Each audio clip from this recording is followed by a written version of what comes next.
After watching this video, you're going to learn about the pros and cons of living in beautiful Scarborough. I go super in depth into the positive and negative points into this city, and it's all going to begin right after this.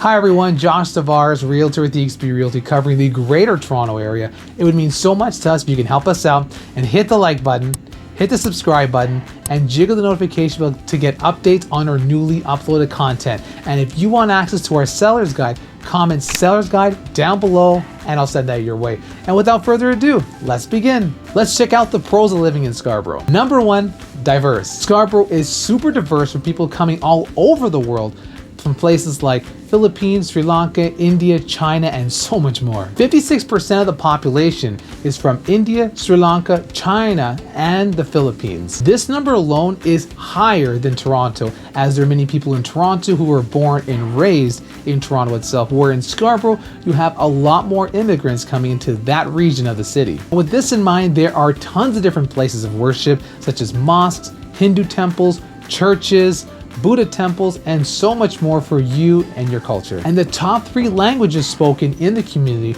are Cantonese, Mandarin, and Tamil. Now, by default, from Scarborough being so diverse, you have many different options, from franchise options to, of course, mom and pop shops from different ethnicities, such as Chinese, Philippine, South Asian, Tamil, Greek, and more. If you love trying different foods, you are going to love finding food in Scarborough, and I promise you it is going to be hard to not find something great to eat, as there are a ton of different restaurants in different pockets of Scarborough that are super yummy. Also, because how diverse Scarborough is, there are many different grocery shops that carry different ethnicity foods from different regions of the world that we don't typically carry here in North America. Number 3, access to highways. Now, living in Scarborough, there are different highway options, such as Highway 401, 404, Kingston Road, to get you all throughout the Greater Toronto Area. Given that Scarborough is a suburb of Toronto, you're typically going to need a vehicle. There are public transit options, however, they're not as ideal as having a vehicle based on the distance to go from one location to another location. And with the close access to highways, you'll typically be a few minutes to go from one location to next if you're traveling by vehicle. From Scarborough, it's typically going to take you about 25 minutes with no traffic. From Scarborough to downtown Toronto, take you about a little over an hour to go from Scarborough to Niagara Falls, and about 40 minutes to go from Scarborough to Wonderland and Vaughan. Now, let's get to the cons. Number 1, winter. If you don't like winter, Scarborough's not going to suit you too well. The winters are pretty rough, actually a bit worse than you would typically get in the central Toronto area. However, it's actually much better than some of the northern regions in Canada. So in general, it's still pretty cold, but it could be a lot worse in northern areas. Our winters can be as mild as 5 degrees Celsius to over negative 20 degrees Celsius. If you live in a home, you're probably going to want a shovel or a snowblower to remove all that snow and carry some salt for any ice. While at least the springs and the summers are pretty good for weather. On some really snowy days, you could see upwards even above 15 centimeters of snow. Number 2, cost of living. Living in Scarborough has a lower cost of living than the central regions of Toronto. However, it's still much higher than other regions of Canada. The cost of homes,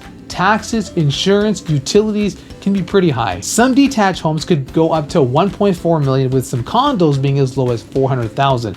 Now, if you're going to compare that to another province such as Alberta, and especially in Calgary, you'll notice that the price for a condominium on the low end in Scarborough is about the price of a beautiful, newly built detached home in Calgary. Now, the reason for this is the high demand, low supply, the economic factors the Greater Toronto Area possesses for all of Canada.